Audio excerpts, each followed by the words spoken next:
Hey guys, welcome back to code पाठशाला।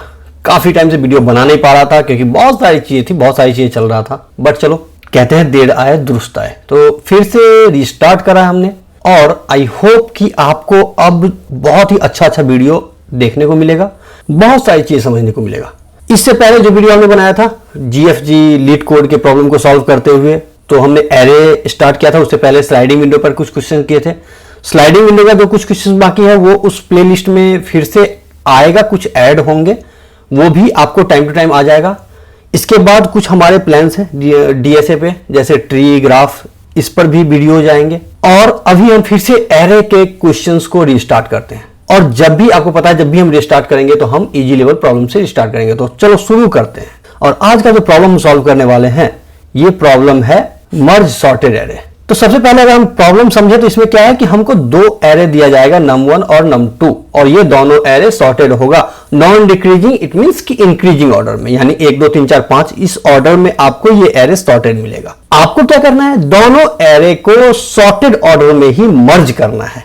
एक point ये भी है कि आपको कोई भी एक्स्ट्रा स्पेस नहीं लेना। अगर हम एग्जाम्पल देखें तो एग्जाम्पल में जैसे आपके पास num1 है, num1 में क्या है 1 2 और 3, बाकी जो 3 0 0 0 हैं, ये 3 आपको 0 0 0 num2 वाला जो डेटा है उसके लिए है। num2 का साइज क्या है 3, यानी m = 3 और n = 3। अब जो एरे बनेगा वो बनेगा 1 2 2 3 5 6, ठीक है। अगर आप यहां देखो तो पहला एरे भी आपको सॉर्टेड मिलेगा, दूसरा एरे भी सॉर्टेड मिलेगा। तो जब आप मर्ज करोगे तो ये दोनों एरे सॉर्टेड मर्ज होना चाहिए। सेकेंड एग्जांपल में अगर आप देखो तो यहां पर एक डेटा है और यहां पर num2 में डेटा नहीं है, यानी आपको जो एरे मिलेगा वो एक सिंगल डेटा का एरे मिल जाएगा। थर्ड में अगर आप देखो तो यहां पर num1 में डेटा है ही नहीं, लेकिन num2 में डेटा है, तो फिर वैसे ही होगा। num2 में अगर सिंगल डेटा है तो आपको जो आउटपुट मिलेगा वो सिंगल डेटा का मिलेगा। अगर हम एग्जाम्पल 1 को एक बार समझने की कोशिश करें तो एग्जाम्पल 1 में क्या है हमारे पास, n1 = हमारे पास है 1 2 और 3, और n2 = हमारे पास है 2 5 और 6। अब इस दोनों का साइज दिया गया है। फर्स्ट एरे का साइज m = 3, सेकेंड एरे का साइज n = 3। तो जो फाइनल एरे बनेगा वो बनेगा आपको m + n साइज का, ठीक है। ये बनेगा 6, यानी जो एरे आपको आएगा वो आएगा 6 साइज में। अब बात आती है कि आप इसको सॉल्व कैसे करोगे। तो मल्टीपल तरीके हैं। पहला तरीका तो अगर आप देखो यहां पर, तो आपने क्या करना है, एक लूप चलाना है।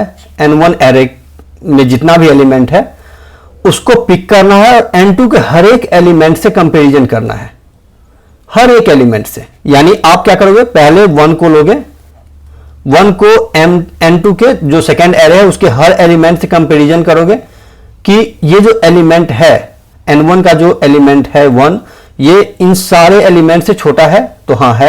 अगर छोटा है तो आप क्या करोगे, यहां पर 1 को इंसर्ट कर दोगे। अब यहां मान लो हमने एक नया एरे ले लिया है टेम्पररी, ठीक है, उसमें हमने इंसर्ट कर दिया 1 को, और बाद में हम एरे को रिप्लेस कर देंगे n1 = temp करके। फिर आप यहां पर इसको पिक करोगे, फिर हर एक एलिमेंट से आप कंपैरिजन करोगे, और फिर हर एक एलिमेंट से कंपैरिजन करते करते आप इसमें इंसर्ट करोगे और टेम्पररी को आप n1 में इंसर्ट मारोगे, आपका ये काम हो जाएगा। लेकिन अगर आप यहां देखोगे तो आपको 3 × 3 ये हो जाएगा आपका टाइम कॉम्प्लेक्सिटी। अगर स्पेस कॉम्प्लेक्सिटी की बात करें तो स्पेस कॉम्प्लेक्सिटी O(n) है, और यहां पर टाइम कॉम्प्लेक्सिटी O(n × n), ठीक है, m × n।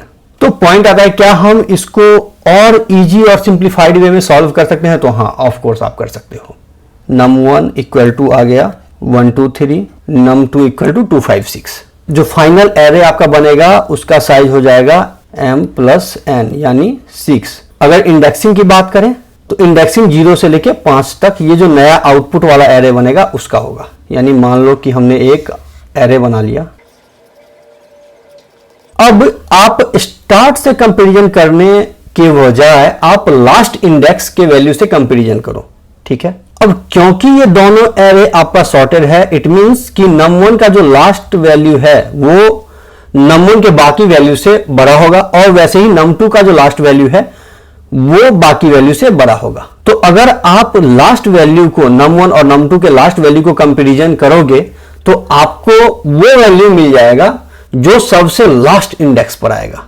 हमने 3 लिया और 6 लिया, ठीक है। 2 पॉइंटर अप्रोच यूज करो कि हमने यहां से स्टार्ट किया और इसको कंपैरिजन किया num1 के जो लास्ट वैल्यू है उससे कि कौन सा बड़ा है। यानी हमको मिल गया कि num2 का जो वैल्यू है ये मान लो k इक्वल टू आपको 5 आ गया। 5 ये वही है जो इंडेक्स है, लास्ट इंडेक्स। यानी 6 आपका बड़ा है, इट मीन्स कि 6 जो है वो सबसे लास्ट में आएगा। तो यहां पर आपने 6 डाल दिया। अब जैसे ही आपने यहां 6 डाला, क्योंकि ये मान लो i j है और ये मान लो i है, तो अब j माइनस माइनस हो जाएगा, ठीक है। 2 पॉइंटर है ना, पहला पॉइंटर ये है, दूसरा पॉइंटर j है, तो j को आपने माइनस माइनस करके यहां कर दिया। i अभी भी पॉइंट यहीं पे कर रहा है। अब ये 5 और 3 को कंपैरिजन करेगा कि बड़ा कौन है। अब इसमें 5 इज ग्रेटर देन 3, तो ये क्या करेगा, क्योंकि यहां पर k माइनस माइनस आपने कर दिया, हर एक इंसर्शन के बाद k की वैल्यू चेंज होती रहेगी। अब kth पोजीशन पे आकर के आपने 5 को यहां पर इंसर्ट कर दिया। 5 जैसे ही इंसर्ट किया आपने तो j माइनस माइनस किया, यानी j की वैल्यू यहां आ गई। i अभी भी इसी को पॉइंट कर रहा है। अब आपने इन दोनों वैल्यू को कंपैरिजन किया 2 और 3 को। अब यहां पर 3 इज ग्रेटर देन 2, तो आपने क्या किया, इसको इंसर्ट किया, अब k माइनस माइनस किया और यहां i माइनस माइनस कर दिया आपने।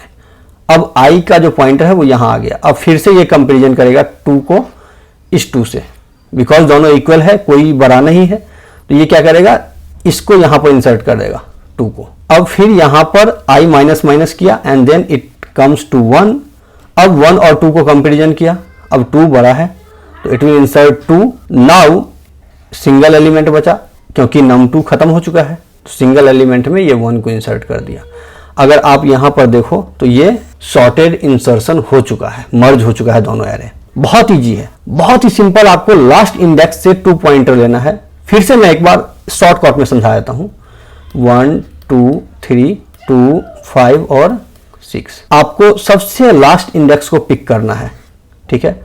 ये i का पॉइंटर है, ये j का पॉइंटर है। k के पॉइंटर में आपको ये इंडेक्स है जिसमें फाइनल वैल्यू आप इंसर्ट करोगे। अब ये इन दोनों को कंपैरिजन करके जो भी वैल्यू आपको बड़ा मिलेगा उसको सबसे लास्ट इंडेक्स पर आपने डाल दिया। अब जैसे ही लास्ट इंडेक्स पर डाला तो ये j का पॉइंटर यहां से उठ के यहां आ गया 5 पे। अब फिर से ये i के पॉइंटर को कंपैरिजन किया तो यहां पर इसको 5 मिल गया। अब जैसे ही 5 इंसर्ट किया, ये इसका पॉइंटर आ गया 2 पे। अब फिर से ये j और i के पॉइंटर को कंपैरिजन किया तो यहां पर इसको 3 मिल गया। अब जैसे ही 3 मिला, i का पॉइंटर यहां से शिफ्ट होकर यहां पर आ गया। अब 2 और 2 को कंपैरिजन किया तो यहां तो इक्वल है, क्योंकि इक्वल है तो यहां पर हमने 2 इंसर्ट किया और ये पॉइंटर उठ के यहां पर 1 पे आ गया।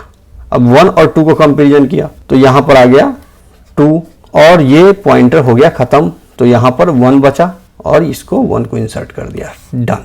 फिर बात आती है कि आप कोड कैसे लिखोगे, तो चलो डायरेक्टली हम कोड पर मूव करते हैं, ठीक है। तो यहां पर अगर हम कोड देखें इसका, तो सिंपल हमने क्या किया, ये i है, ये j है और k का इंडेक्स निकाल लिया m प्लस n माइनस 1।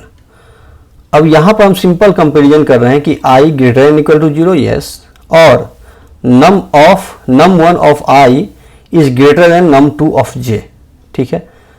तो अगर ये बड़ा है तो ठीक है। तो आई होप इजी क्वेश्चन है, बट हाँ बहुत सारी कंपनियों के इंटरव्यू में ये क्वेश्चन आपको पूछा जाएगा, तो इसको सही से कर लेना। अगर इसमें कोई भी कंफ्यूजन है तो प्लीज कमेंट जरूर करें। अगर आपको वीडियो अच्छा लगता है तो प्लीज वीडियो को लाइक एंड शेयर जरूर करें। अगर आपने चैनल को अभी तक सब्सक्राइब नहीं किया है तो आपसे रिक्वेस्ट है कि प्लीज चैनल को सब्सक्राइब कर लें, वीडियो को लाइक करें अगर अच्छा लगे तो। अभी के लिए हम विदा, धन्यवाद।